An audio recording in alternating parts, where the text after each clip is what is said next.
आता सांगलीमधून मोठी बातमी आहे। सांगलीमध्ये पडळकर आणि जयंत पाटील यांच्यामधला वाद आणखी चिघळणार असल्याची चिन्ह आहेत। भाजप आता 1 ऑक्टोबरला इशारा सभेद्वारे प्रत्युत्तर देणार आहे।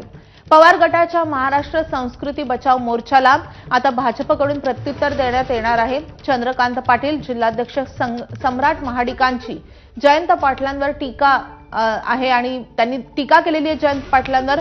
भाजप इशारा सभेमध्ये रावणाची भली मोठी प्रतिकृती जाणार असल्याची माहिती समोर येते।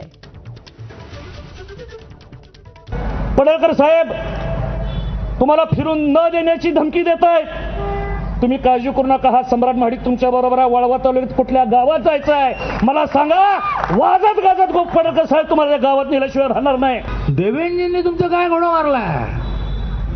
आरक्षण दिलं मराठा समाजाला, हे देवेंजींची चूक झाली।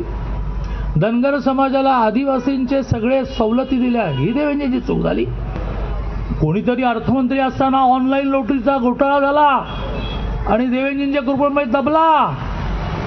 त्या ऑनलाईन लॉटरीच्या घोटाळ्याची चौकशी सुरू करायला लागेल, कळलं का?